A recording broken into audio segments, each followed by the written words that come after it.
Screen visible है? Yes ma'am. Yes ma'am. Deferred consideration क्या होता है?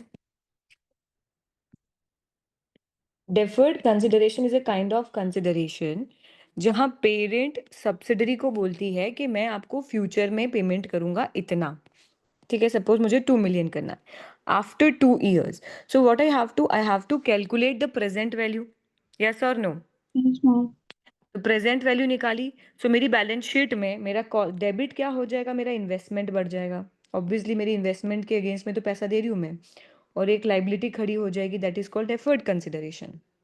And every year I have to do the unwinding of interest. तो जब unwinding of interest करते हैं तो क्या करते हैं? एंट्री पीएनएल में फाइनेंस कॉस्ट बुक करते हैं, और क्रेडिट में क्या करते हैं? Deferred consideration. तो पीएनएल में क्या जाएगा? पीएनएल में फाइनेंस कॉस्ट जाएगी। एसओएफपी में जब कंसोलिडेट कर दी तो मैं एसओएफपी का पूछ रही हूँ। एसओएफपी में किया, जब कंसोलिडेट किया, तो डू यू थिंक आपके बैलेंस शीट में एक डेफर्ड कंसिडरेशन का एक कॉलम होगा, मतलब एक लाइबिलिटी रिकॉर्ड होगी, यस मैम। उसमें आप फाइनेंस कॉस्ट को ऐड कर दोगे?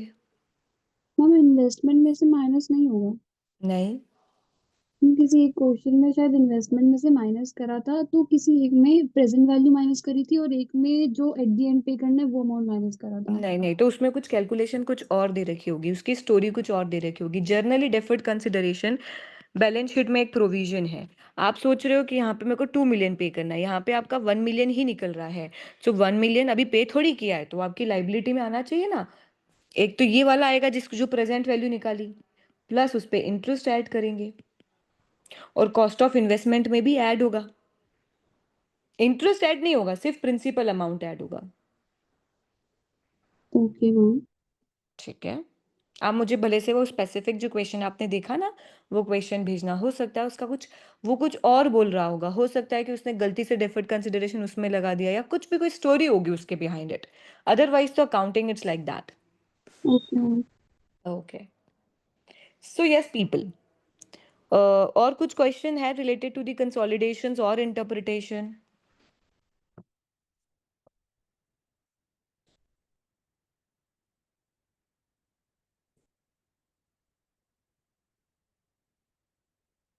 सब इतने इंटेलिजेंट है क्या कि किसी को कुछ डाउट ही नहीं है?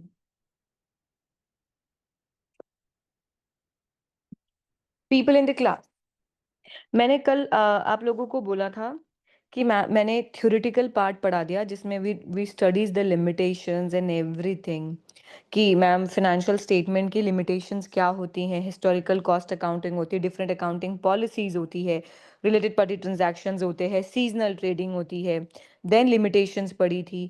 तो आपने एक बार इसको घर जाके गो थ्रू किया क्या?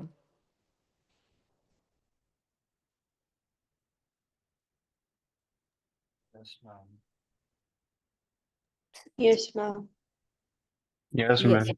Yes, ma'am. So you guys tell me, in case of non-profit organization, which ratio is important to calculate? Working Working capital ratios includes five ratios: current ratios, quick ratios, and three inventories, receivables, and payables ratios. Am I clear? Am I clear, everyone? Current assets and current liabilities always a working capital. Yes or no? Baki investors ratio, there is no need to calculate the investors ratio because there is no investors at all. Ma'am effective फिर रोज जरूरी नहीं है, gearing जरूरी नहीं है। मैंने आपको कल बोला था कि कल एक बार हम इस चीज को रीड करेंगे, then will go the further. ठीक है, सो एक बात बताओ, आप मुझे लॉजिकली बताना, when you do the consolidation of SOFP आप क्या क्या करते हो? जब भी आप कंसोलिडेशन करते हो एसओएफपी का, कुछ बेसिक चीजें करते होंगे। यस और नो? Yes, ma'am. क्या क्या करते हैं? Working notes, ma'am working notes बनाते हैं, ठीक है, फिर adjustments, एडजस्टमेंट्स करते हैं। मैम हम पी प्लस एस करके बनाते हैं, एज ऑन डेट बनता है तो उसको टाइम प्रोपोर्शनेट नहीं करते हैं। Yes ma'am, P plus S करते हैं। मैम इंटर ग्रुप ट्रांजैक्शन को एलिमिनेट करते हैं। यस और नो?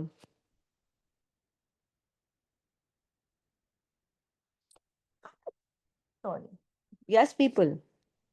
तो लेट्स रीड दिस, मैं क्यों ऐसे अलग से समझाऊं, रीड दिस.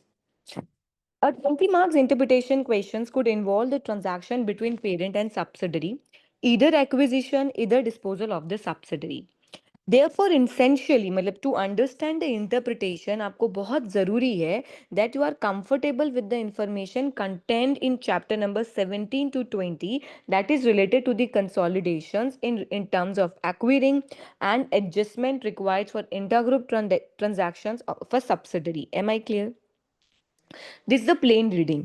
बट अगर हम सब्सिडरी एक्वायर्ड करते हैं, ठीक है, अगर मैंने सब्सिडरी एक्वायर्ड की है तो वाइल मेकिंग द पीएनएल में क्या क्या एडजस्टमेंट करती हूँ. Incomes and expenses should increase due to the new subsidiary being included in the year, yes और नो. मतलब जब पेरेंट का जो भी इनकम एंड एक्सपेंसेस होगी वो इंक्रीज होता है क्योंकि हो सकता है कि इस साल कोई नई सब्सिडरी खरीदी गई हो. मैम जरूरी नहीं है सब्सिडरी पूरे साल की हो, मीडियर एक्विजिशन होगा तो ma'am subsidiary may not involve full year result from the subsidiary as it result only be consolidated from the date of acquisition. इस लाइन की मीनिंग भी समझ में आया क्या people? Am I audible to everyone और नॉट? Yes, ma'am.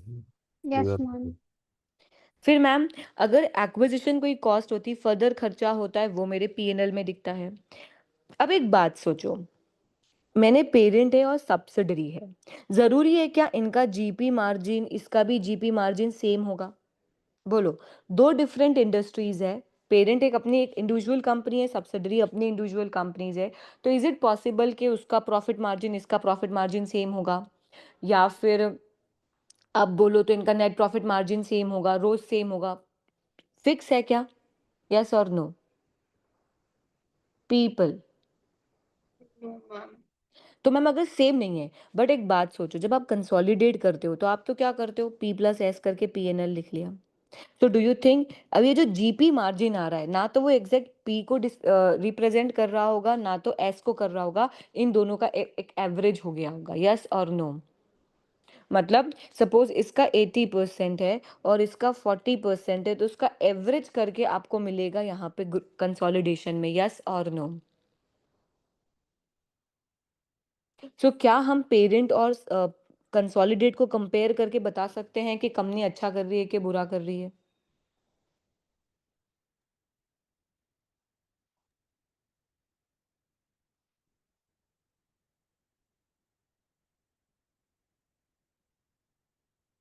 कौन सा एक कैंडिडेट है जिसको माइक म्यूट और अनम्यूट करने में दिक्कत नहीं है? कोई भी एक. Yes, ma'am. So Naina, whenever I ask you, आपको पास होना है ना एग्जाम्स में कि नहीं होना?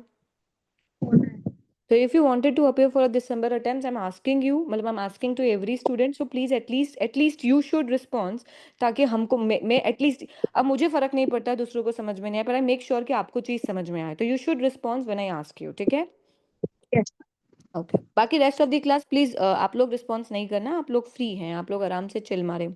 चलो, so ma'am in that case जब P का मार्जिन अलग है, S का मार्जिन अलग है, तो we can't compare directly to this because दोनों का मार्जिन अलग होगा, ये पेरेंट का होगा, ये एवरेज होगा, ठीक है?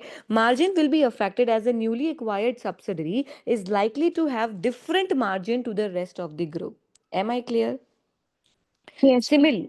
सिमिलरली जब हम कंसोलिडेटेड बैलेंस शीट बनाते हैं, देखो हम रोज निकालते हैं, ठीक है? To calculate ROCE what is the formula? operating upon capital employed. Operating profit divided by capital employed, yes और नो? इनटू 100. अब एक बात सोचो, जब हम बैलेंस शीट बनाते हैं तो क्या हम बैलेंस शीट में टाइम प्रोपोर्शनेट करते हैं चीजें? No, ma'am. No. So ma'am जो कैपिटल एम्प्लॉयड आएगा वो P प्लस एस का पूरा आएगा, भले से एस 6 मंथ मेरी सब्सिडरी रही हो, मतलब 6 मंथ मैंने पहले एक्वायर किया हो, but consolidated balance sheet date पे वो मेरी सब्सिडरी है, मतलब उसकी सारी एसेट्स एंड लाइबिलिटीज मेरी बैलेंस शीट में इनकॉर्पोरेट होगी, तो जब मैं कैपिटल एम्प्लॉयड लूंगी it's P plus S, yes और no? Yes, ma'am. But if I observe that is operating profit, तो P तो पूरा होता है पर सब्सिडरी 6/12 होती है.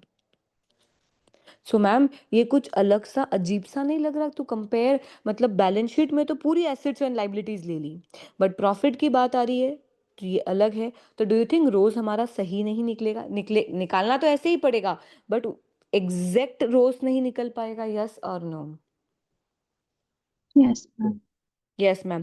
सिमिलरली हम वर्किंग कैपिटल रेशियोज निकालते हैं, जैसे इन्वेंट्रीज पेबल्स। तो इन्वेंट्री पेबल का फॉर्मूला क्या होता है मैम? इन्वेंट्रीज रेशियो का। तो ma'am inventory divided by COGS। तो COGS वही 6/12 वाला है, बट इन्वेंट्री ईयर एंड की है तो क्या बैलेंस शीट की है तो पूरी है। सो मैम अगर 100% of assets and liability subsidiary will be consolidated at the reporting date, आप सारी ले लेते हो, this will mean that there could be a significant increase in assets and liabilities depending on the position of newly acquired subsidiaries. अभी हम पता है क्या पढ़ रहे हैं? हम ये पढ़ रहे हैं कि जब हम कंसोलिडेट करते हैं तो क्या क्या चीज़ें और कैसे करते हैं, और जब हम वो करते हैं तो उसका इम्पैक्ट हमारे रेशियोज पे क्या आता है वो देख रहे हैं। Similarly, working capital ratios such as a receivables collection period are likely to be changed due to new subsidiary having different credit terms to the rest of the group. मतलब मतलब कैसा है? किसी कंपनी का रिसीवेबल पीरियड है 30 days और हो सकता है पेरेंट का 40 days है। तो जब हम वर्किंग कैपिटल रेशियोज निकालेंगे तो दोनों कंसोलिडेशन में थोड़ा सा डिफरेंस आएगा। यस और no? Yes, ma'am. Yes, ma'am.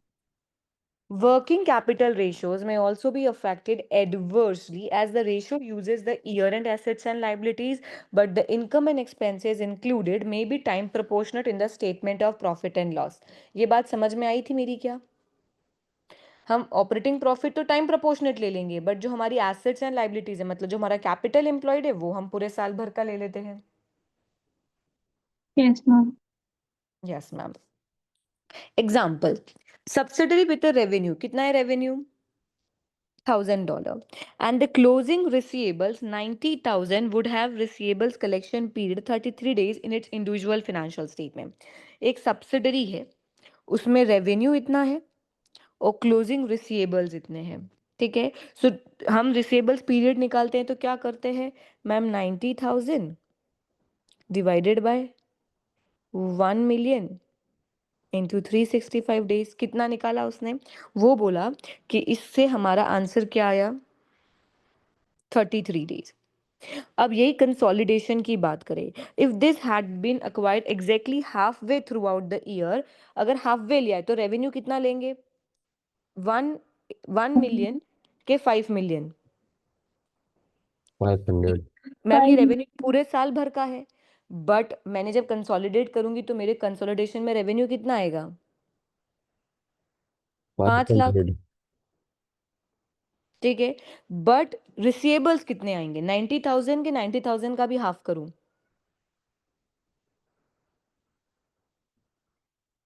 बोलो ये रिसीवेबल्स 90,000. मैम पूरे 90,000, बिकॉज रिसीवेबल्स बैलेंस शीट से उठाते हैं और ये P&L से उठाते हैं। यस और नो? तो P&L तो हमने आधा ही लेंगे ना, जब अगर हमने आधा ईयर ही एक्वायर किया है तो P&L आधा हो गया, पर बैलेंस शीट 90, तो हमारा कलेक्शन पीरियड कितना आ गया? 66 days।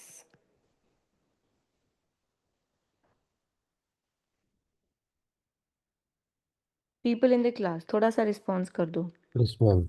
65.7. Yes, ma'am. तो आपको समझ में आ रहा है मैं क्या रेस करना चाह रही हूँ? मैं ये रेस करना चाह रही हूँ कि जब आप कंसोलिडेट करते हो due to the time proportionate चीज़ें, नेक्स्ट ईयर फिर भी हम सही बोल सकते हैं क्योंकि पूरा साल का प्रॉफिट होगा और पूरे साल का कैपिटल एम्प्लॉयड या पूरे साल की एसेट्स होगी। यहाँ एसेट तो पूरे साल की है, बट जो प्रॉफिट है या जो रेवेन्यू है वो आधे साल का है, तो कहीं ना कहीं वेरिएशन आने की चांसेस होती है। तो जब हम रेशियो एनालिसिस करते हैं ना, तो हम कुछ जगह इन चीज़ों को एलिमिनेट करने की कोशिश करते हैं।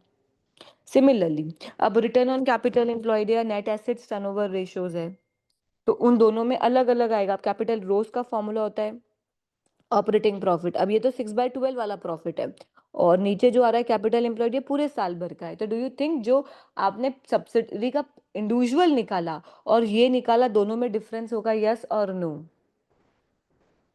Yes, ma'am. Yes ma'am. So ma'am जो फ्यूचर पीरियड्स है, फ्यूचर पीरियड में इजी होगा, जैसे नेक्स्ट ईयर में आए। अब नेक्स्ट ईयर आए तो वो सब्सिडरी बिगनिंग से लेके एंड तक की आपकी है। अगर बिगनिंग से लेके एंड तक की मतलब ये प्रॉफिट भी पूरा है और ये कैपिटल एम्प्लॉयड भी पूरा है, तो फिर भी हम एग्जैक्ट फिगर ले सकते हैं। Future statement profit and loss will include full year result from the subsidiary, so will show more accurate reflection of the performance going towards. Done? Yes, ma'am. Ma'am ये पढ़ क्यों रहे हैं? जब क्वेश्चन करेंगे आपको समझ में आएगा। ये आपको सिर्फ एडजस्टमेंट्स बता रहा है कि जब आप कंसोलिडेटेड पीएनएल करते हो तो आप क्या क्या एडजस्टमेंट्स करते हो, जब आप कंसोलिडेटेड एसओएफपी करते हो तो क्या क्या एडजस्टमेंट करते हो।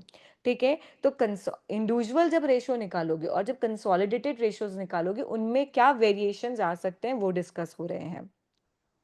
ठीक है मैम। सिमिलरली सब्सिडरी एक्वायर्ड की होगी तो कभी कभी सब्सिडरी डिस्पोज ऑफ भी की होगी, यस और no.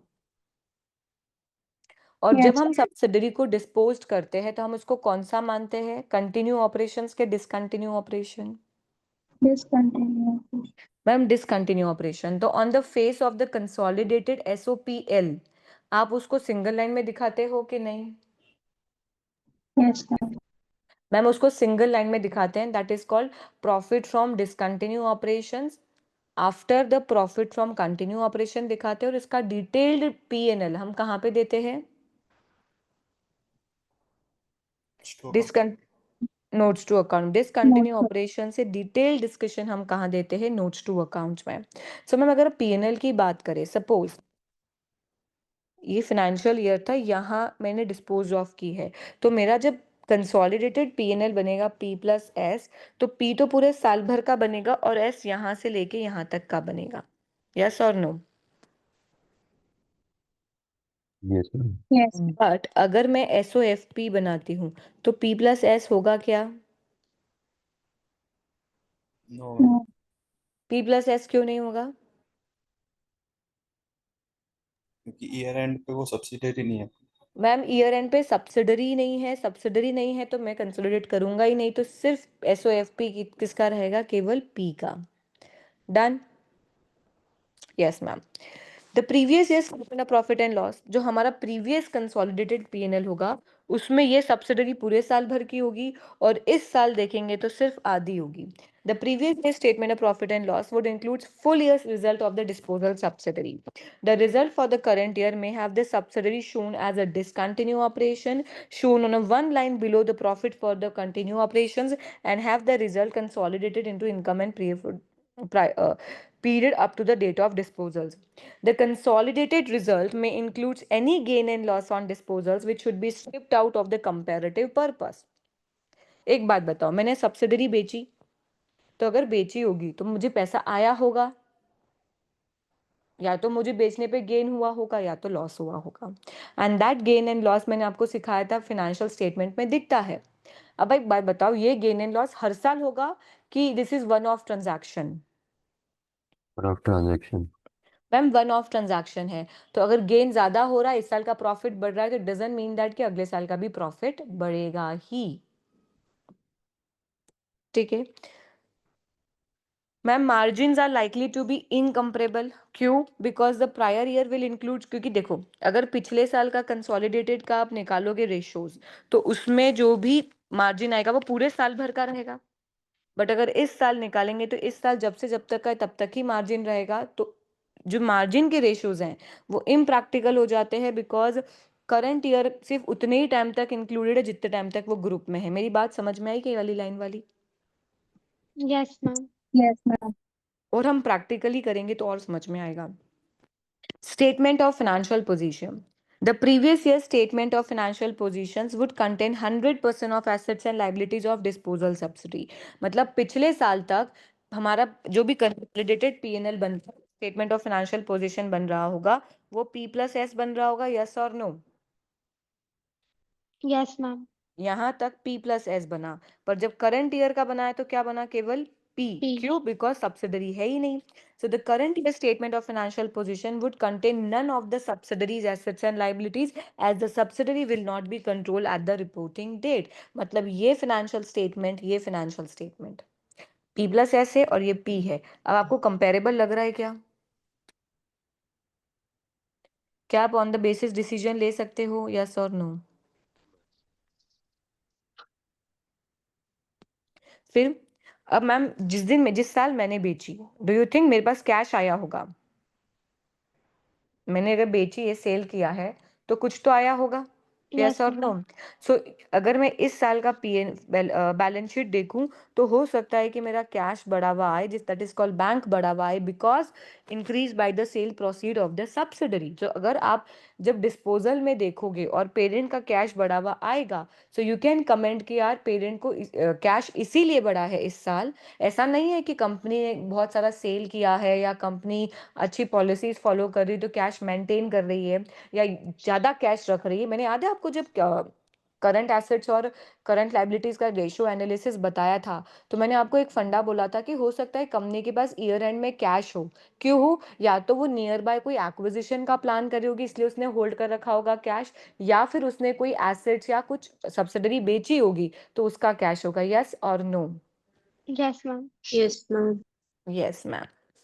Ratio such as a working capital, similarly ये जो वर्किंग कैपिटल रेशियोज है, कैपिटल एम्प्लॉयड है, ये सारे रेशियोज इम्पैक्ट देंगे, बिकॉज बैलेंस शीट में तो कुछ भी नहीं है सब्सिडरी का कॉन्सेप्ट, बट पीएनएल में तो है ना, P plus S into 6/12, yes और नो? Yes, ma'am. तो मैम ये सारे रेशियोज जिसमें प्रॉफिट्स यूज होता है, पीएनएल का कोई आइटम यूज होता है और बैलेंस शीट का, अगर ये दोनों आपस में कंपेयर कर रहे हैं तो मैम कहीं ना कहीं रेशियोज में चेंज आएगा। अगर हम बैलेंस शीट का बैलेंस शीट में करें तो इतना फर्क नहीं पड़ेगा, बट अगर पीएनएल का आइटम है और बैलेंस शीट का आइटम्स कंपेयर कर रहे हैं तो मैम कहीं ना कहीं इम्पैक्ट आएगा। ठीक है? Ratio such as a working capital, return on capital employed may be distorted if some of the subsidiaries are included in the statement of profit and loss। PNL में तो इंक्लूड है, but no assets and liabilities from the subsidiary be included in the calculation। Done? Yes, ma'am. Yes ma'am. Ma'am future periods बोला है, there will be no distortion of ratios due to the partial result of the subsidiary being included. Future analysis would involve, आप जब examination करोगे आपको समझ में आएगा। Let's read the question. ठीक है? यहाँ तक सेटल्ड हो क्या? हमने वही एडजस्टमेंट पढ़े या वही चीजें डिस्कस की है जो हम कर कर आए हैं, यस और नो? Yes, ma'am. कंसोलिडेशन में कर क्या है, प्लस रेशियोज एनालिसिस में हमको पता है कि what is the formula of ROCE, what is the formula of net assets turnover ratios. तो हमको पता है कि यार कैपिटल एम्प्लॉयड पूरे साल भर का है, बट जो ऑपरेटिंग प्रॉफिट है वो 6 मंथ का है। ठीक है?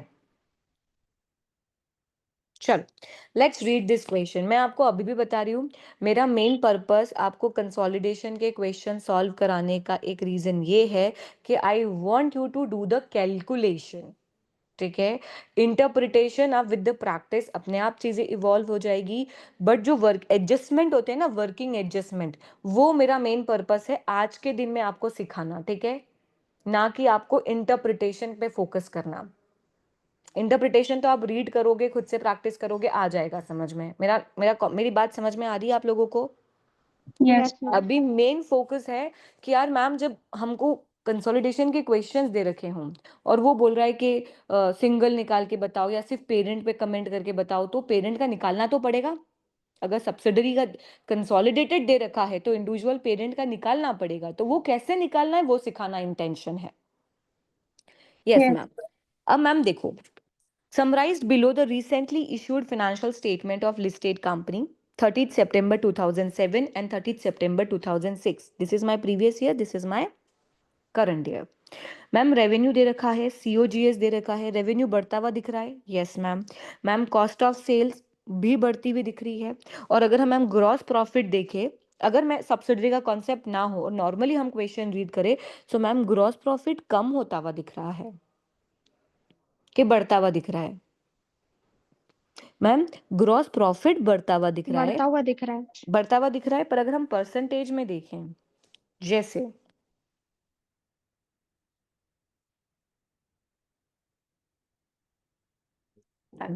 तो मैम क्या हम इसको देख के कमेंट कर सकते हैं क्या कि ये अच्छा है कि बुरा?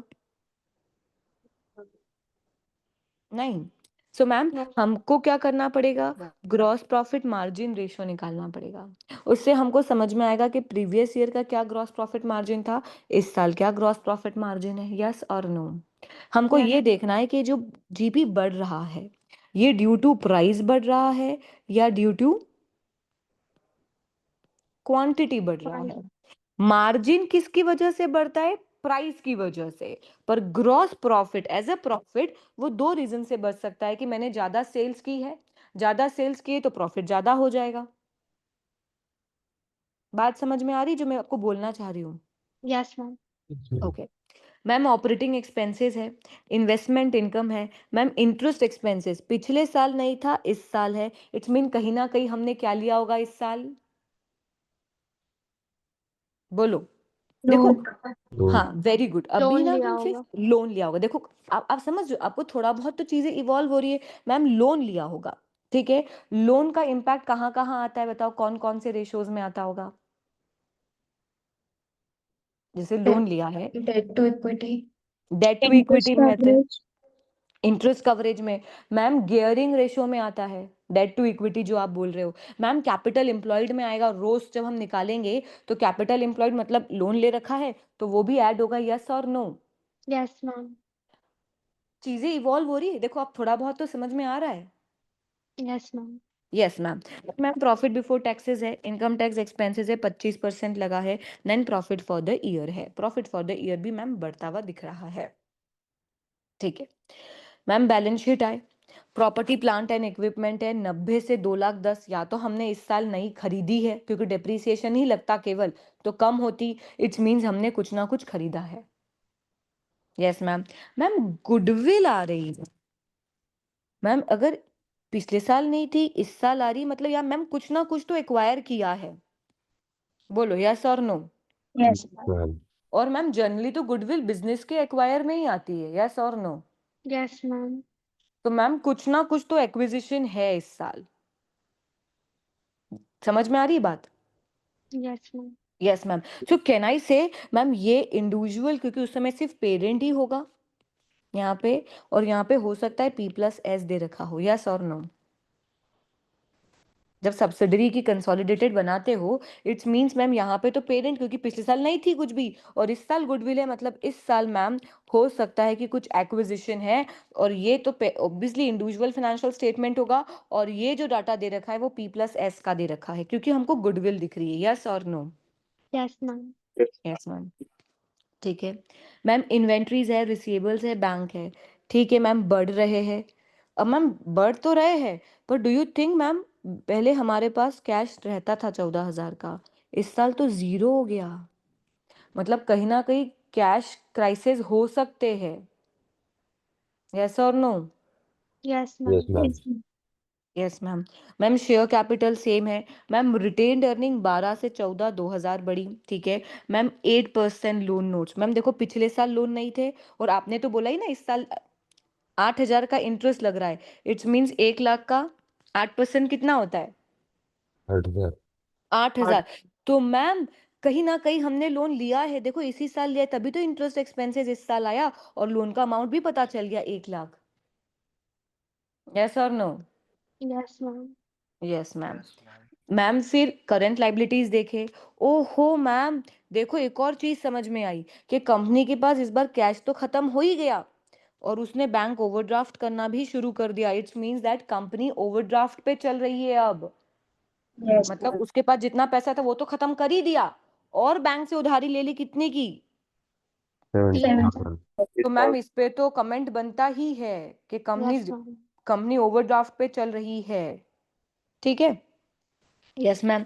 मैम ट्रेड पेबल्स है, टैक्सेशन है, चलो ठीक है, ये तो हम इसको हम ज्यादा हमको कुछ डिटेल दे रहे क्योंकि तो हम इस पे कमेंट कर सकते हैं कि मूवमेंट क्या हुए। अभी तक मैम क्लियर नहीं हो रहा कि क्या कुछ एक्विजिशन था या नहीं, चलो। ऑन 1 अक्टूबर 2006 कौन से फाइनेंशियल ईयर में, इस फाइनेंशियल ईयर में कि इस फाइनेंशियल ईयर में? हाँ, करंट के प्रीवियस? Ma'am Previous. प्रीवियस कैसे, current no? Current current first current of ma'am current financial year में, और बिगिनिंग ऑफ द ईयर में क्या? Yes ma'am. मैम 1 अक्टूबर 2006 2006. बिगिनिंग ऑफ द ईयर की बात हो रही है, मतलब ये तो अच्छा है कि कुछ मिडिल ईयर एक्विजिशन नहीं है। नहीं है. 1 अक्टूबर 2006 Hoof purchased 100% of net assets of Foot, मतलब Hoof is a parent and Foot is a subsidiary company, और सबसे बड़ी बात मैम 100% एक्वायर है, इसीलिए बैलेंस शीट में एनसीआई नहीं दिखा। नहीं तो मैम आपने तो कंसोलिडेशन में सिखाया था कि एनसीआई आता है। यस और नो? Yes, ma'am. यस तो ma'am this is question related to the consolidation. It's mean पिछले साल सिर्फ पी था और इस साल जो पीएनएल है वो क्या है? P P plus plus S है। S. और ये जो बैलेंस शीट दे रखी है वो पी प्लस एस है। यस और नो? Yes, ma'am. ठीक है मैम, आगे पढ़े। और उसने बोला है 100% of net assets for the foot 100 million and to finance this, इस चीज को फाइनेंस करने के लिए हुफ इशूड, अच्छा 100 मिलियन 8% लोन नोट्स। तो मैम ये लोन नोट्स कब इशू किए गए थे? Beginning of the year. किसको एक्वायर करने के लिए? फुट कंपनी को एक्वायर करने के लिए, इसीलिए इंटरेस्ट लगा है। अगर एक बात बताओ, मैं सब्सिडरी एक्वायर ही नहीं करती तो क्या मुझे ये लोन इशू करना पड़ता? No, ma'am. और अगर लोन इशू नहीं करना होता तो क्या मुझे इंटरेस्ट कॉस्ट लगती? No, ma'am. No ma'am. So ma'am everything is because of the subsidiary. Subsidiary. Okay. Ma'am, food result for the year ended 30th September 2007 can be seen below. मतलब उन्होंने subsidiary का पीएनएल दे दिया। Yes और no? Yes, ma'am. Yes ma'am. तो ma'am ये जो PNL दे रखा है, ये जो पीएनएल हमारे ऊपर है, ये क्या है? P plus S. P plus S है। मतलब पेरेंट का हमको नहीं दे रखा कि पेरेंट ने कितना कमाया, बट हमको ये बता दिया कि सब्सिडरी ने कितना कमाया। अगर मैम कुछ इंटर ग्रुप ट्रांजैक्शन नहीं हुए तो इस रेवेन्यू में से अगर मैं ये वाला रेवेन्यू माइनस कर दूं सब्सिडरी वाला, तो क्या मुझे पेरेंट का रेवेन्यू मिल जाएगा? Yes, yes ma'am. Yes ma'am. So ma'am कुछ तो ऐसा ही बोलेंगे ये, पर अब देख ले मैम कुछ इंटर ग्रुप ट्रांजैक्शन होगा तो पहले ऐड बैक करना पड़ेगा, क्योंकि इंटर ग्रुप ट्रांजैक्शन एलिमिनेट करते हो ना। यस और no? Yes, ma'am. Yes ma'am. तो मैम सीओजीएस दे रखा है, ऑपरेटिंग एक्सपेंसेस दे रखा है, इन्वेस्टमेंट इनकम दे रखी है, interest expenses and profit. Ma'am ऐसा कुछ अनयूजुअल पीएनएल में नहीं दे रखा है, नॉर्मल सा पीएनएल है। ठीक है। फूड पेड नो डिविडेंड, मतलब सब्सिडरी ने तो कोई डिविडेंड नहीं बांटा। ऑब्वियसली मैम अगर बांटती तो हमारे कंसोलिडेटेड में हम यहाँ पे चलो वो एलिमिनेट किया होता हमने इन्वेस्टमेंट इनकम, बट उसने नहीं बांटा है। बोल ही दिया ना, food paid no dividend during the year. But Huff paid dividend of 10 cent per share, मतलब हुफ ने क्या किया है? डिविडेंड बांटा है। कितना बांटा? 10 cent per 10 share. Saint per share. तो डॉलर में कितना हो गया? 0.10 dollar. 0.10 डॉलर। मैम कितने नंबर ऑफ शेयर्स है? अब एक बात बताओ, जब हम कंसोलिडेट करते हैं तो ये जो इक्विटी आता है ये पेरेंट प्लस सब्सिडरी का होता है कि सिर्फ पेरेंट का होता है? पेरेंट। मतलब पेरेंट का ही Parent. शेयर है ये। Yes, ma'am. Yes ma'am. तो नंबर ऑफ मैम हम वी आर अज्यूमिंग, इसने बता नहीं रखा कि कितने का है, जनरली $1 का होता है। ठीक है, जनरली यहाँ पे लिख के देते हैं कि शेयर कैपिटल $1 की है। तो कितने नंबर ऑफ शेयर्स हो गए? 1 लाख। तो मैम कितना डिविडेंड बांटा? 10,000। 10,000। 10,000. ठीक है। और मैम ये थाउजेंड्स में दे रखा है क्या? यस। Yes, ma'am. तो 1,000. मैम ये भी थाउजेंड्स में होगा। यस और नो? Yes, ma'am. ओके, यहाँ तक सेटल्ड हो। मतलब सब्सिडरी ने तो डिविडेंड नहीं बांटा बट पेरेंट ने डिविडेंड बांटा है, दैट इज कॉल्ड 10,000।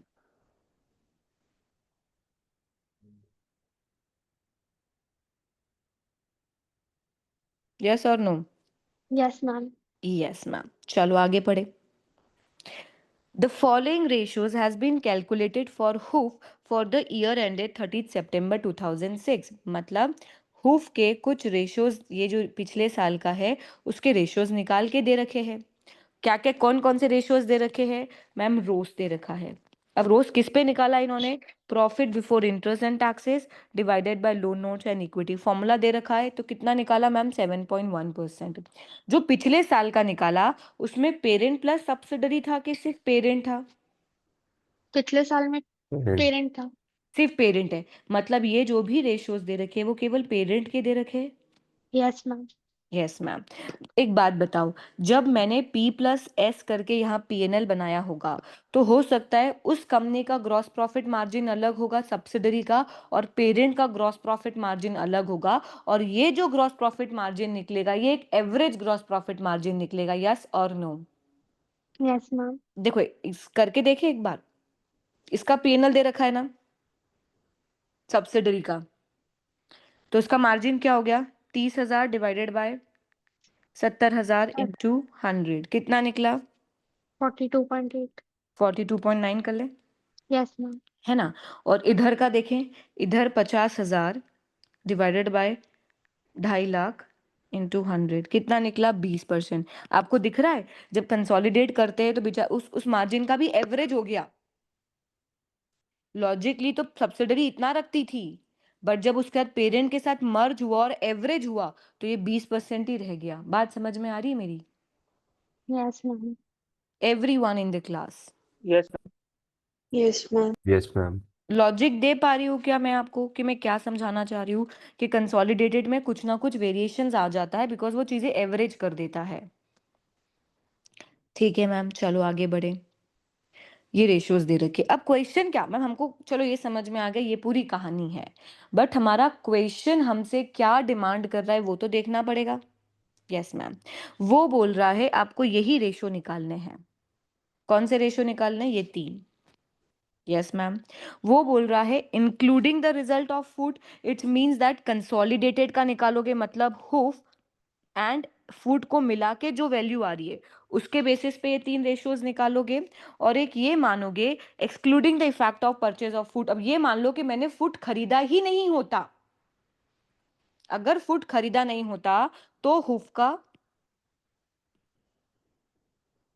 क्या रेशियोज आते? दोनों क्वेश्चन समझ में आए? Yes ma'am. अभी हम ये वर्किंग सीख रहे हैं, अभी एनालिसिस नहीं कि इनकी परफॉर्मेंस बाद में अच्छी हुई कि बुरी हुई। अभी ये वो क्वेश्चन बोल रहा है, पहले आप बताओ फूड के रिजल्ट के साथ, मतलब डू यू थिंक हमको सारे रेशियोज निकालने हैं on the basis of this? Yes और no? Yes ma'am. Yes ma'am. और सेकंड में बोल रहा है excluding the effect of food, मतलब एक नया P&L बनाना पड़ेगा, उसमें ये सारी चीजें माइनस करनी पड़ेगी, तो जो P&L आएगा उसके बेसिस पे हमको ये रेशियोज निकालने हैं। Yes ma'am. यस मैम, तो पहले फर्स्ट वाले का निकाले, ए का पॉइंटर्स निकालते हैं, ठीक है? Yes ma'am. Yes ma'am, everyone is agree with this? Yes, ma'am. Yes ma'am. Yes ma'am, समझ में तो आ रहा है ना? सेशन ऑनलाइन है, ऐसा तो नहीं हो रहा कि ऊपर से जा रही है चीजें? No no ma'am. Ma'am. No ma'am, चलो। अब मैम पहला रेशो इन केस ऑफ, चलो यहाँ निकालते हैं नए पेज पे, ठीक है? ए फर्स्ट, इसके लिए आपको एक्सेल खुलेगी। क्या करना है मैम? रिजल्ट ऑफ फूड निकालना है। हमारा फॉर्मूला क्या है? रोस निकालना है फर्स्ट, ठीक है? रोस निकालना है, यस और no? Yes ma'am. Profit generally formula हमने रोज का क्या सीखा? Operating profit divided by capital employed. Employed. उसने हमको दिया, हम रोज कैसे निकालेंगे?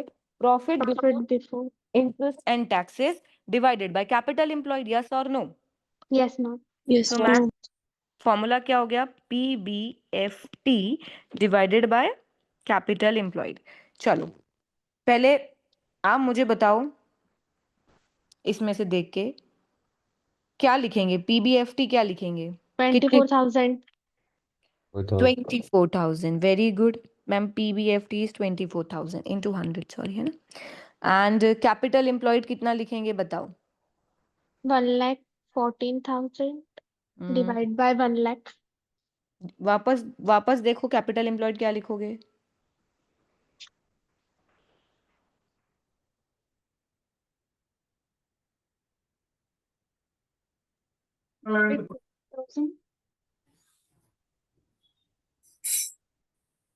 कितना लिखेंगे? 2,14,000. 2,14,000। Ma'am ma'am 2,14,000। Very good ma'am, 2,14,000 into 100 कितना आया? 11.2%। 11.2%। यहाँ तक सेटल्ड है। देन सेकेंड रेशियो उसने बोला ग्रॉस प्रॉफिट रेशियो निकालो। What is the gross profit ratio? बोलो। 50,000 50,000 divided by 2,50,000 2,50,000 into into 100. 100 कितना 20%. 20%। ठीक है। थर्ड, नेट प्रॉफिट रेशियो बोलो क्या निकलेगा। 16,000 अब नेट प्रॉफिट का फॉर्मूला क्या बोल रखा है इसने। नेट प्रॉफिट आपको क्या निकालना है before tax. Before tax. ठीक है, तो अब क्या आएगा बोलो। 16,000 16,000। divided by 2,50,000 into 100. Very good. 6.4%. 6.4%। Done. Yes ma'am. Yes, ma'am. अब मैम इन रेशियो से कंपेयर करो। पिछली बार मेरा रोज था 7.1, इस साल मेरा रोज है 11.2। अच्छा हो गया है। बट मैम फिर भी कमेंट इसलिए नहीं कर सकते because this is the ROCE of individual company of parent and this is the ROCE of with the effect of foot, मतलब पेरेंट प्लस सब्सिडरी का रोस है। बट फिर भी मैम बेटर हुआ है, मतलब एक्विजिशन अच्छा तो दिख रहा है, यस और no. Yes, ma'am. Ma'am gross profit margin में अकेला अगर कम नहीं रखता था, मतलब 16.7, हो सकता है कि मेरी सब्सिडरी के आने से मेरा ग्रॉस प्रॉफिट मार्जिन बढ़ा, क्योंकि वो कंपनी ज्यादा मार्जिन रखती होगी तो वो ज्यादा मार्जिन पे प्रोडक्ट बेचती होगी, इसलिए मेरा मार्जिन 20% हो गया, यस और नो। Yes, ma'am. ये भी अच्छा दिख रहा है मैम। और मैम नेट प्रॉफिट मार्जिन भी अच्छा दिख रहा है, इट्स 4.4% और 6.4%। तो मैम ग्रॉस प्रॉफिट मार्जिन भी अच्छा दिख पा रहा है, नेट प्रॉफिट मार्जिन, यस और नो। Yes, ma'am. तो मैम कहीं ना कहीं on the acquisition of food मेरी कंपनी अच्छी हो चल रही है। अब हमको देखना है कि पेरेंट, इंडिविजुअल पेरेंट ने कुछ ग्रोथ की कि पेरेंट तो वही का वही रह गया, सारी ग्रोथ किसकी वजह से हुई, सब्सिडरी की वजह से। ठीक है। Yes, ma'am. Yes ma'am. अब हम क्या निकालेंगे, अब इसने बोला है excluding the effect of Food. Food. So do you think ये जो पीएनएल दे रखा है आपको ऊपर, ये P प्लस एस है, मतलब H प्लस एफ है, और Yes, आपको ma'am. नीचे F का पीएनएल दे रखा है, कुछ इंटरग्रुप ट्रांजैक्शन नहीं दे रखे, कुछ नहीं दे रखा। तो अगर मैं इसमें से फूड का पीएनएल पूरा माइनस कर दूं तो व्हाट यू थिंक, मुझे P का पीएनएल मिलेगा, यस और no. Yes, Yes, ma'am. ma'am. Yes ma'am. तो मैम पहले एक बार हम फॉर्मेट लिख ले क्या। यस। Yes, ma'am. क्या आएगा, Revenue. Revenue, then Cost of sales. से सीओजीएस। तो मैम रेवेन्यू अभी तो हमको इसमें से माइनस करना है, तो 2.5 लाख लिख ले, Yes, ma'am. फिर माइनस बाद में करेंगे। और इधर सीओजीएस 2 कितना लाख. है, 2 लाख। ठीक है मैम। फिर हमारा यहाँ पे आ जाएगा Gross profit. Gross profit. Then ma'am हमको ऑपरेटिंग एक्सपेंसेस माइनस करना है, कितना मैम 26,000 दे रखा है, अब उसमें से 26. पेरेंट्स का माइनस कर लेंगे तो समझ में आ जाएगा। Yes ma'am. फिर आ जाएगा मैम हमारा क्या, ऑपरेटिंग प्रॉफिट, यस और no. Yes, ma'am. Yes ma'am. Ma'am investment income दे नहीं रखी। मैम इंटरेस्ट एक्सपेंसेस है, अगर वो बोल रहा है कि आप मानो ही मत कि आपने फूड को एक्वायर किया है, तो क्या ये इंटरेस्ट एक्सपेंसेस लगेगा। नहीं मैम, नहीं लिखेंगे. पीपल इन द क्लास, अगर मैं एक्वायर ही नहीं करूंगी तो क्या मुझे ये इंटरेस्ट एक्सपेंस लगेगा। No, No, ma'am. ma'am. No, no ma'am. Ma'am, because उस सब्सिडरी को एक्वायर करने के लिए ही तो लोन लिया है। तो मैम ऑपरेटिंग प्रॉफिट के बाद नो इंटरेस्ट एक्सपेंसेस, तो ये जो भी प्रॉफिट आएगा उस पे हम क्या कर देंगे, सीधे टैक्स लगाएंगे, कितना परसेंट, 25. 25%, एंड देन हमारा आ जाएगा profit for the year, yes और no. Yes, Yes, ma'am. ma'am. Yes ma'am. चलो अब हम उसका वो देखते हैं पीएनएल। ये कितना रेवेन्यू दे रखा है इसमें, 70,000. तो 20. इसमें से 70,000 माइनस किए कितना, 180. 180। अरे मैम पिछले साल भी सब पेरेंट का 180 था, इस साल भी 180 है, मतलब पेरेंट का बिजनेस ढंग से चल नहीं रहा, वो कांस्टेंट बिजनेस ही कर रहा है, यस और नो।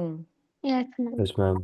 मतलब जो ग्रोथ हो रही है, जो भी हमको रेशियोज में ग्रोथ दिखी, वो किसके रीजन से दिखी,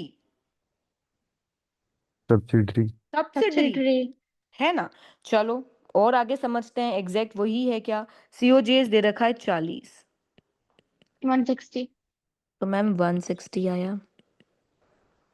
ठीक है, कितना प्रॉफिट जीपी आया, 20,000. 20,000।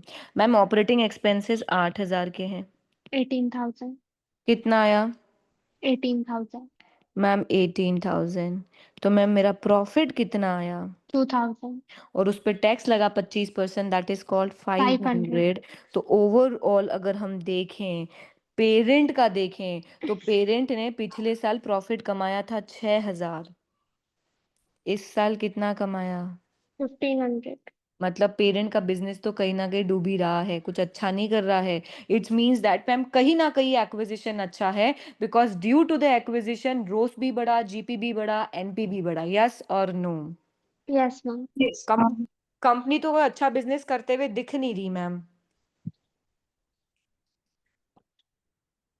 जी इवन मैम आप एक चीज और ऑब्जर्व करो, 180 सेल्स तो बढ़ी नहीं, बट सीओजीएस बढ़ गया। इट्स मीन्स दैट महंगाई बढ़ा ही दी उसने, मतलब प्रॉफिट जीपी तो और पिछले साल से कम कम हो ही गया। है। 20 कम ही हो गया. कम हो गया मैम। ऑपरेटिंग एक्सपेंसेस पिछले साल 22 थे, इस साल 18, मतलब ऑपरेटिंग एक्सपेंसेस तो चलो कम हुए हैं, कोई बात नहीं।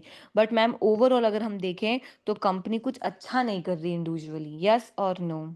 Yes, yes, ma'am. ma'am. चलो मैम, ठीक है कमेंट हम मैम। बाद में करेंगे, पहले एक बार रेशियोज निकाल लेते हैं। तो अगर रेशियोज निकाल लिए तो हमको समझ में आ जाएगा कंपनी और कैसे काम कर रही है। ठीक है? जी मैम। Yes sir. मैम ये फर्स्ट वाला स्टेप एक बार आप थोड़ा सा समराइज कर देंगे क्या कि फर्स्ट स्टेप हमने क्या किया पूरा? फर्स्ट स्टेप क्या किया, मतलब किस केस में फर्स्ट स्टेप पूछ रहे हो? मतलब पहले हमने रेशियोज निकाले जो वहाँ पे दिए हुए थे, हाँ हाँ। उसके बाद हमने उससे देखो कंपेयर नैना, किया। नैना मैं बताती हूँ, अभी हम कंपैरिजन नहीं कर रहे हैं, मैं अलोंग विद आपको कंपैरिजन सिखा। मैं आपको एग्जाम में आपको क्या करना है, देखो कैलकुलेट, पहले आपको रेशियोज निकालने हैं। तो पहले आपको including the result of food, food वाला रेशियोज निकाल लिए जिसमें फूड और पेरेंट दोनों थे। Yes ma'am. फिर वो बोल रहा है excluding all the effects of purchase of food, मतलब आपको अज्यूम करना है कि अगर आपने फूड एक्वायर ही नहीं किया होता तो आपको पेरेंट का पीएनएल बनाना है। Yes ma'am. तो आपको अगर P प्लस एस का पीएनएल दे रखा है और S का पीएनएल अलग से दे रखा है, तो अगर इसमें से S माइनस कर दोगे तो P का बचेगा। Yes ma'am. वही किया अभी तक। ओके। और अभी मैं आपको बीच बीच में इंटरप्रिटेशन क्यों सिखा रही हूँ, दिस इज, ये नेक्स्ट पॉइंट है। देखो, analysis the performance of the hoof. आपको बताना है कि जो आपका जो परफॉर्मेंस है हूफ की, वो अच्छी है कि बुरी है, तब यस हमको ये कमेंट करने रहेंगे। तो मैं आपको अलोंग विथ चीजें इवॉल्व कराती जा रही हूँ कि देखो ये रेशो ये दिखा रहा है, ये रेशो ये दिखा रहा है। बात समझ में आ रही है? Because yes. I am going to discuss till here, you have to do this things by yourself. So along with solving the questions, I'll give you the hints कि अच्छा देखो कंपनी ऐसे काम कर रही है, कहाँ कहाँ हमारा ध्यान जाना चाहिए, कहाँ कहाँ चीजें इवॉल्व करना चाहिए। बात समझ में आई Naina? Yes ma'am. Okay. So अब सेकंड हम क्या निकालेंगे? रेशियोज। ठीक है, इसमें भी रेशियोज ही निकालने को बोला है ना उसने। फर्स्ट रेशियो कौन सा निकालने को बोला? रो। रो। Rows. फॉर्मूला क्या है? PBFT divided by capital employed. ठीक है, अब बताओ इन दैट केस PBFT कितना? इस पीएनएल से लेना पड़ेगा ना, पेरेंट के PNL. 2,000 2000। Ma'am divided by. in that case PBFT is 2000 done. अब Yes, ma'am ma'am. Capital employed चाहिए। अब मैम कैपिटल एम्प्लॉयड के लिए तो इन्होंने बैलेंस शीट तो अलग नहीं दी है, दी क्या? No, ma'am. No ma'am. Ma'am ये तो पता है कि शेयर कैपिटल तो सिर्फ किसका होगा? पेरेंट का ही। बट क्या रिटेन्ड अर्निंग भी पेरेंट की होगी केवल? ये जो रिटेन्ड अर्निंग दे रखी है, डू यू थिंक ये P ये तो plus P S, plus S है. हमने वर्किंग नोट 6 बनाते थे, 5 बनाते थे ना, जिसमें parents retain earning plus post Yes, ma'am. Acquisition share of, yes. तो मैम ये तो सब एडजस्टमेंट के बाद का है यार, नहीं कर पाएंगे, है ना? ठीक है, तो मैम इसमें से तो हमको पहले सिर्फ पेरेंट की चाहिए, तो पेरेंट की रिटर्न अर्निंग चाहिए, क्योंकि इस कैपिटल एम्प्लॉयड में हम अज्यूम कर रहे हैं कि सब्सिडरी है ही नहीं, तो हमको पेरेंट का चाहिए। यस और no? Yes, ma'am. Yes ma'am. तो मैम कैसे निकाले, देखो सबसे अच्छा तरीका, opening balance of retain earning सिर्फ पेरेंट का कितना होगा? मैम जो पिछले साल 12,000 था ना, ये सिर्फ पेरेंट का ही होगा, क्योंकि पिछले साल वो सब्सिडरी नहीं थी। तो नहीं. इट मीन्स इस साल भी पेरेंट की बुक्स में ओपनिंग रिटेन अर्निंग 12,000 होगा। Yes, ma'am. Yes ma'am. और अगर सब्सिडरी का देखा जाए तो इस साल पेरेंट का प्रॉफिट कितना? 1500 तो 15. मैम ये प्रॉफिट हमने पीएनएल प्रॉफिट ट्रांसफर किया होगा कितने से? 1500 1500 से। मैम एक चीज और बोली थी इसने क्वेश्चन में, उसने बोला था कि इस साल हुफ ने डिविडेंड बांटा है, यस और नो? यस मैम तो अगर सब्सिडरी ने डिविडेंड नहीं बांटा, पेरेंट ने बांटा है, तो ये हुफ के इसमें से माइनस होना चाहिए या नहीं, रिटेन्ड अर्निंग में से? Yes ma'am yes ma'am. तो मैम यहाँ पे लिखेंगे डिविडेंड कितना? 10,000. 10,000 10,000। अब मुझे बताओ बैलेंसिंग फिगर कितना? 3500 मैम 3500। तो मेरी हुफ की रिटेन्ड अर्निंग कितनी हो गई? 3500। 3500 क्यों? बिकॉज मैम जो ओपनिंग था वो तो रिलेटेड टू दी पेरेंट था, हमने पीएनएल बना के देख लिया, तो पीएनएल में 1500 रुपए पीएनएल में ट्रांसफर होंगे और इस साल का डिविडेंड माइनस कर दिया, तो ओवरऑल मैम इस साल की रिटेन्ड अर्निंग ऑफ हुफ कितनी?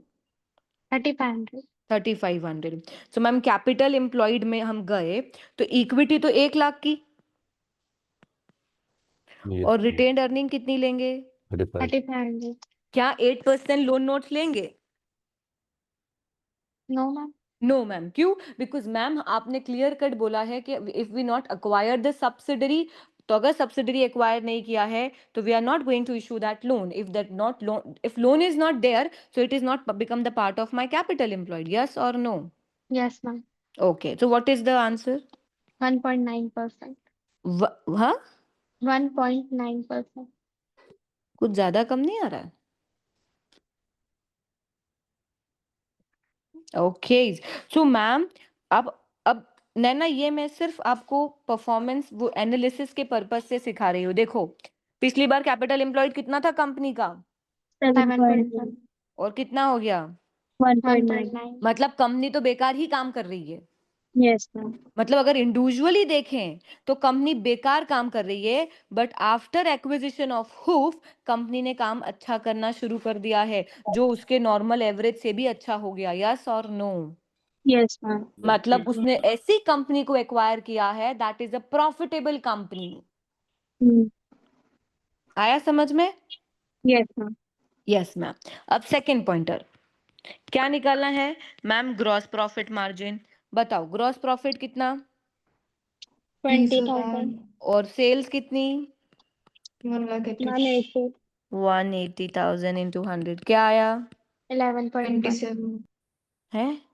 दोनों के 11 अलग पॉइंट मैम 11.1 आ रहा है 11.1%। देखो मैम ये भी कंपेयर करो, पिछली बार 16.7 था, इस साल 11.1 है, मतलब कंपनी ने प्राइजेस कम कर दी, बट वो अपने डिस्ट्रीब्यूटर के पास आना भूल गया कि मैंने प्राइस कम कर दी तो क्वांटिटी बढ़ जाएगी, तो आप मुझे गुड सस्ते में दो। और इवन मैम इसने प्राइजेस कम भी कर दी ना, तो भी इसकी सेल्स में इंप्रूवमेंट नहीं हुआ। पिछले साल 180 था, इस साल भी 1 ही 80 है, यस और no? Yes ma'am Yes, ma'am. Yes ma'am. चलो देन थर्ड रेशो क्या निकालना है? Net net profit ratio. Profit उसने बिफोर टैक्स का बोला था, बिफोर टैक्स कितना? Yes ma'am 2000 2000। Ma'am before tax is 2000, then मेरी सेल्स इज 180 इंटू 100 क्या आया 1.1 1.1। ये देखो मैम पिछली बार तो फिर भी 4.4 था, इस साल 1.1 है। Am I clear everyone? Yes ma'am Yes, ma'am. Naina समझ में आई चीज? Yes ma'am. सो आपको मेरा एक reason to solve the consolidation is that कि मैं आपको वो एडजस्टमेंट बता पाऊं कि जब हम कंसोलिडेशन में चीजें एलिमिनेट करते हैं तो हमको कहाँ कहाँ चीजों का ध्यान रखना है। जैसे हम यहाँ कैपिटल एम्प्लॉयड में शायद रिटेन्ड अर्निंग वापस 14 ही ले लेते, यस और नो? यस मैम तो कीप इन माइंड कि मैम जब भी हम कंसोलिडेट करते हैं तो सिर्फ इक्विटी पेरेंट का होता है, बाकी सब P प्लस एस होता है, इसमें उसका इम्पैक्ट हटाना रहता है। डन? यस मैम बोलो। Yes ma'am. फिर analysis the performance of Hoop for the year ended, मैंने आपको बेसिक एनालिसिस बता दिया, सारे पॉइंटर्स आपको बता दिए कि देखो कंपनी अच्छा काम कर रही है, कंपनी का रेवेन्यू इंक्रीज नहीं हुआ है, बट हुप को लेने से अब जैसे हमने यहाँ पे मार्जिन निकाला था, कितना है इस कंपनी का मार्जिन, कितना है 42.9% है, निकाला था, ये 30,000 divided by 70,000 Yes, into ma'am. 100। Yes और नो? Yes, ma'am. तो मैम ये कंपनी की वजह से कंपनी का एक्विजिशन, ये जो डिसीजन है अच्छा है। आप खुद से इसकी परफॉर्मेंस को आप एनालिसिस करोगे और फिर मुझे बताओगे हमको समझ में आई या नहीं आई, ठीक है? Yes, ma'am. Ma'am. एवरीवन, आप लोग Yes. करोगे कि मैं बुक से मैं आपको करके बताऊं? Ma'am, we will do. Do, you should do, because कैसा है, ऐसे ही प्रैक्टिस होगी। मैं आपको कुछ पॉइंटर्स दे सकती हूँ, मैंने आपको सारे एक रीजंस दे दिए कि देखो कंपनी का सेल्स नहीं बढ़ा है, कंपनी ने इफेक्टिवली चीजें नहीं की है, कंपनी इंडिविजुअली कैसे काम कर रही है, सारे पॉइंटर्स आपके सामने ला दिए। आप कर लो, फिर भी लगे कि मैम नहीं समझ में आ रहा है तो we will do in the class, ठीक है? Yes, ma'am. Yes. ओके। अब मैम इसने एक और पॉइंटर दिया है, उसने बोला है कैश एनालिसिस बताओ। मतलब देखो क्या होता है, अब हमको इसमें परफॉर्मेंस निकालनी, मतलब कौन से रेशियोज को कंपेयर करना है, ये वाले परफॉर्मेंस मतलब प्रॉफिटेबिलिटी रेशियोज, क्योंकि परफॉर्मेंस कौन सा स्टेटमेंट शो करता है? Profitability. हाँ, परफॉर्मेंस कौन सा रेशियो, परफॉर्मेंस हमारा कौन सा स्टेटमेंट शो करता है? People, SOPL. तो एसओपीएल से रिलेटेड रेशियोज कौन से होते हैं ma'am? Profitability. It's means you not need to give a comment on gearing, interest coverage ratios, you not need to, you have to comment on these three ratios. Done? Yes, ma'am. Okay. अब ma'am उसने एक और pointer पूछा, analysis the cash position of HUF. हमको दिख ही रही है देखो कि मैम पिछले साल कंपनी के पास फिर भी कैश था, इस साल कंपनी के पास ये वाला कैश भी खत्म हो गया। मैम इसके दो रीजंस हो सकते हैं, पर मैम एक चीज, या तो हमने सब्सिडरी एक्वायर की, पर मैम जब सब्सिडरी एक्वायर की तो क्या उसका पेमेंट कैश में किया? मैम लोन नोट्स इशू करे थे। लोन नोट से किया है, तो पैसा तो जाने का सवाल ही नहीं उठता था। तो मैम क्योंकि कुछ बच्चे कमेंट कर आते हैं कि इस साल सब्सिडरी खरीदी है इसलिए कैश आउटफ्लो है, पर मैम सब्सिडरी खरीदने के लिए हमने कैश दिया ही नहीं है, तो मैम ये कैश क्रंचेस कैसे आ गए? तो हो सकता है अब कंपनी ने डिविडेंड बांटा ना 10,000 का, यस और no? Yes ma'am. Yes, ma'am. 10,000 के लिए तो पेमेंट किया होगा। और इवन मैम यहाँ पे भी ऑब्जर्व होता है कि देयर इज एन ओवरड्राफ्ट, मतलब कंपनी ओवरड्राफ्ट फैसिलिटीज यूज कर रही है, Mm. दिख रही है? Yes, ma'am. ओके। तो यहाँ तक सेटल्ड हो? आपको चीजें समझ में आई क्या जो मैं आपको सिखाना चाह रही थी? Yes ma'am. Done? Yes, ma'am. ये कंसोलिडेशन का बहुत बेसिक क्वेश्चन है। मैं आपको याद है आपको एक बोली थी कि एक कंसोलिडेशन का क्वेश्चन है जो थोड़ा सा मुझे भी डिफिकल्ट लगता है, उसका एडजस्टमेंट, एक एडजस्टमेंट है जो मेरे को अभी तक ही समझ, मतलब उसका एग्जैक्ट सॉल्यूशन मुझे भी समझ में नहीं आया है, Yes. Yes, ma'am. है ना? So tomorrow we will do that question, ठीक है? My main purpose is not to, देखो एनालिसिस तो विद द टाइम सीखोगे आप, धीरे धीरे पढ़ना, एडजस्टमेंट्स करना, नहीं आएगा तो फिर मैं एनालिसिस पे आपको डिटेल डिस्कशन करूंगी, ठीक है? मैंने सारे रेशियोज आपको बहुत अच्छे से एक्सप्लेन कर दिए हैं। अब विद द प्रैक्टिस आपका एनालिसिस अप्रोच क्या होगा? Wrong. स्ट्रांग होगा, इम्प्रूव होगा, ठीक है? सो मैं, क्योंकि मैं क्यों नहीं पढ़ रही हूँ पता है आपको, मैं क्यों नहीं करा रही हूँ? क्योंकि जितना मैं कराऊंगी ना आप उतना ही मेरे पे डिपेंडेंट हो जाओगे, आप नहीं प्रैक्टिस करोगे। आप इस क्वेश्चन का एनालिसिस करना, समझना, और नहीं आएगा तो कौन समझाएगा? मैं समझाऊंगी। यस और no? Yes, ma'am. Everyone is okay with it? कि कोई Yes, चाहता है कि ma'am. नहीं मैम आप ही कराओ एनालिसिस, हमको नहीं करना? बोलो, आवाज ही नहीं आ रही।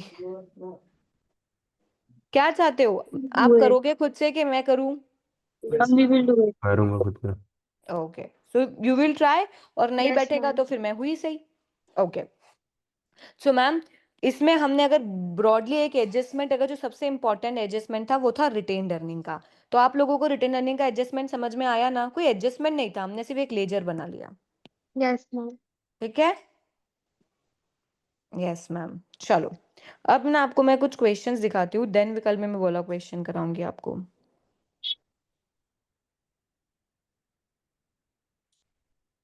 चलो, the following extract of Jim's financial statements are available, you have to calculate the gearing debt as a percentage of debt and equity. मतलब फॉर्मूला क्या हो गया?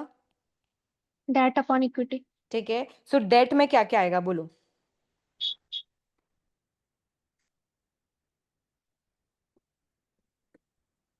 बोलो, डेट में आप क्या क्या लोगे इसमें से?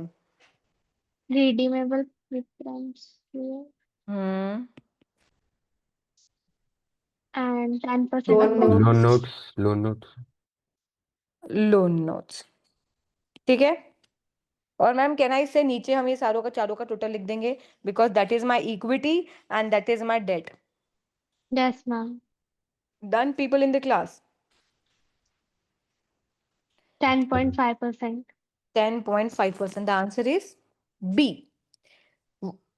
The asset test and quick ratio should include, बताओ इनमें से क्या चीज इंक्लूड होती है? रॉ मटेरियल इंक्लूड होता है क्या? No, ma'am. No ma'am. Work in progress include होता है क्या? No, ma'am. Trade receivables include होते हैं क्या? Yes, ma'am. Yes, ma'am. Non current liabilities include होती है No, क्या? ma'am. No ma'am. चलो, लाइथन प्लैक रिकॉग्नाइज द इम्पेयरमेंट लॉस। एक बात बताओ, इम्पेयरमेंट लॉस कहाँ रिकॉग्नाइज होता है? इम्पेयरमेंट लॉस पीएनएल कहाँ रिकॉग्नाइज करते हो आप? ऑपरेटिंग में और फिर Operating. में। मैम पीएनएल में रिकॉग्नाइज करते हैं, और पीएनएल में रिकॉग्नाइज किया इट्स मींस हमारा प्रॉफिट कम हुआ, यस और नो? Yes, Yes. ma'am. और मैम किससे रिलेटेड है? प्रॉपर्टी से। तो डू यू थिंक प्रॉपर्टी का भी वैल्यू कम हुआ? Yes ma'am. Yes, ma'am. Plant and equipment profit and loss during the year. अब वो बोल रहा है कि जब आपने ये इम्पेयरमेंट पीएनएल में रिकॉग्नाइज किया तो मेरे गियरिंग पे, गियरिंग का फॉर्मूला क्या है? डेट अपन डेट का चलता। Debt upon debt plus equity. Non current assets turnover का फॉर्मूला क्या है? रेवेन्यू। हमने नेट एसेट्स टर्नओवर रेशियो पढ़ा था ना? Yes, ma'am. तो मैम फॉर्मूला क्या होता है? Revenue divided by net assets. अब ये नेट एसेट्स की जगह क्या मांग रहा है? Non current assets, so this is non current assets, yes और नो? अब Yes, ma'am. ठीक है मैम। अब increase in gearing, ma'am impairment loss book किया है तो डेट पे इंपैक्ट आएगा क्या? नहीं आएगा। पर मैम इक्विटी पे आएगा, बिकॉज रिटेन्ड अर्निंग।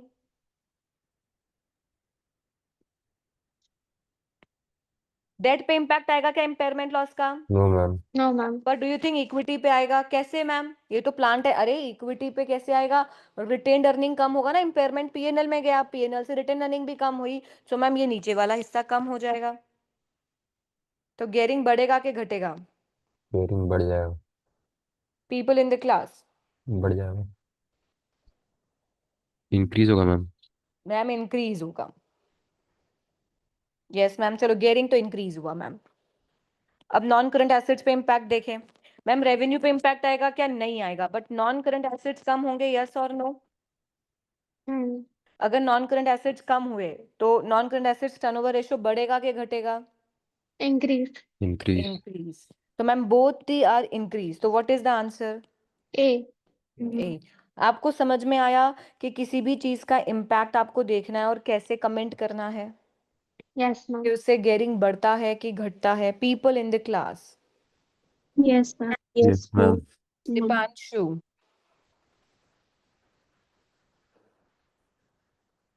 पायल, प्रियांशी, शिखा, स्वाति। कैसे इंक्रीज हुई? नॉन करंट एसेट्स कैसे? देखो, नॉन करंट एसेट्स कम क्यों होगी? क्योंकि इम्पेयरमेंट किस पे लगाया आपने? प्रॉपर्टी पे। मतलब आपने प्रॉपर्टी की वैल्यू को क्या किया? कम। कम। तो नॉन करंट एसेट्स कम होगी कि बढ़ेगी उससे? बढ़ जाएगी। अरे कम हो गई। नॉन करंट एसेट्स कम होगी ना if you do the impairment, मतलब एक की वैल्यू 1 लाख थी एंड उसकी recoverable value is 50,000, you book the impairment of 50,000, so non current assets का वैल्यू कम होगा कि बढ़ेगा? यस और no? JT operates a highly seasonal industries, कौन सी इंडस्ट्री है? सीजनल। सीजनल है। तो मैंने आपको बोला था सीजनल इंडस्ट्री होगी तो कभी उसका सीजन बहुत अच्छा चलेगा, और अगर हम ईयर एंड पे, अगर उसका ईयर एंड पे सीजन बहुत अच्छा है तो सारे रेशोज अच्छे हो जाएंगे, और ईयर एंड पे सीजन अच्छा नहीं तो रेशोज में फ्लक्चुएशन आ सकता है। यस और नो? Yes Yes, ma'am. ठीक yes, है। Analysis has sought to assist JT by comparing its ratio to the business sector average for the, मतलब उसने एक नॉर्मल बिजनेस सेक्टर से कंपेयर कर रहा है। Which of the following is likely to be limitations of this analysis? क्या limitations हो सकती है? The average figure have been taken from the entities whose year end occurs at different point across the year.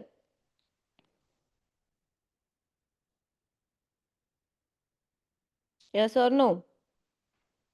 Ma'am, this is called the limitation. Yes or no? yes, ma'am. Ma'am A point ma'am समझ में नहीं आया ma'am, ऊपर समझा दीजिएगा। कौन सा वाला? A point different point across the year means क्या? Different point across the year मतलब जैसे कैसा होता है?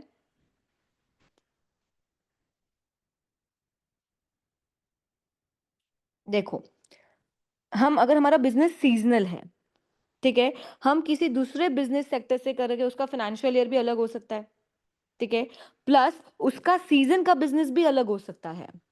तो जब हम डिफरेंट पॉइंट, मतलब उसका सीजन का बिजनेस अलग होगा, हमारे सीजन का बिजनेस अलग होगा। याद है मैंने कहा था एनालिसिस करने में दिक्कत आती in case of the seasonal business, जिनका बिजनेस किसी मंथ में अच्छा चलता है, किसी मंथ में अच्छा नहीं चलता। Yes ma'am. तो अगर हम डिफरेंट, मतलब डिफरेंट पॉइंट, उसका अलग है इसका अलग है, तो उस चीज को कंपेयर करना हमारे लिए पॉसिबल नहीं होता है। ओके ठीक समझ है। गया ma'am. The industry has experience a significant fall in demands over the past 2 years, ये कहीं दे नहीं रखी कहानी, ये कोई उसका एनालिसिस का कोई पॉइंट हो ही नहीं सकता। All the entities in the sector prepare the financial statement, ma'am ये भी कोई limitation नहीं है। Error was discovered relating to the JD's 2002 financial statement, this error was corrected, ma'am वो prior period error हो गई, तो this is not limitation of the comparison or analysis। बात समझ में आई? Yes ma'am. The following information has been taken from the accounting records of FX for the year ended 31st December 2004। Working capital दे रखा है। Do you think, हमारा एक formula था याद है, working capital is equal to inventory turnover ratio plus receivable collection period minus payable payment period. Yes और no? सीखा था कि मैम Yes, ma'am. सीओजीएस में कन्वर्ट होता है और सीओजीएस से जब तक वो रिसीवेबल में होगा, ये वाला एक होता है और इसमें से पेबल पीरियड माइनस करते हैं। यस और no? Yes, ma'am. And working capital कितनी दे रखी है साइकिल? 55। ठीक है। ट्रेड पेबल्स पेमेंट पीरियड दे रखा है 40। ठीक है। क्रेडिट सेल दे रखा है और रिसीवेबल्स, तो निकाल सकते हैं क्या रिसीवेबल्स कलेक्शन पीरियड कितना होगा? Ma'am receivables divided by, Credit sales. Ma'am credit sales नहीं दे रखी होती जनरली, इसमें क्रेडिट सेल दे रखी, जनरली हम क्या लिखते हैं? Sales into 365। तो मैम रिसीवेबल्स कितने हैं? 274,000, और सेल्स कितनी है? 2 मिलियन इंटू 365 डेज, कितने डेज आए? 50. कितने डेज आए? 50। 50. बिल्कुल। तो मैम रिसीवेबल पीरियड ये आ गए। अब वो बोल रहा है you have to calculate the inventory turnover period, आपको ये वाले डेज बताने, बताओ कितने?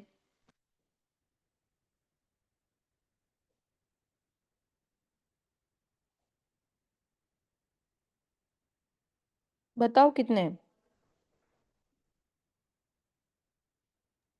45. 45 डेज। क्यों? Because ma'am 55 minus 50 plus 40 is this days, और that is called 55 minus 55 and plus 45 days. Done? समझ में आया क्या ये चीज? Yes, ma'am. Yes ma'am. Yes. Yes. Which of the following ratios is likely to be most relevant for the local charity? Local charity के case में आप कौन सा रेशियो निकालोगे? Quick ratio. Quick ratio. Quick quick ratio ratio quick ratio क्यों? Because ma'am ये सब profitability ratios है, ये कुछ काम के नहीं आते हैं। ठीक है। सो बेसिक, अब जैसे ये तो आप कर ही लोगे। डिविडेंड यील्ड, डिविडेंड यील्ड मतलब व्हाट इज अ फॉर्मूला? सिर्फ फॉर्मूला बता दो, बाकी मैं देख लूंगी। Ma'am it is return on dividend. ठीक है, कितना डिविडेंड मिला, तो ma'am dividend divided by current market Share price. Current market price. Yes और नो? Yes, no. तो मैम करंट मार्केट प्राइस कितनी दे रखी है? 2.5। अब डिविडेंड पर शेयर दे नहीं रखा, तो हम पर शेयर निकालेंगे। मैम 1,40,000 का डिविडेंड बांटा और 1 मिलियन, तो कैन आई से 1.4 is the dividend? Yes, ma'am. तो क्या आंसर आया इनटू 100?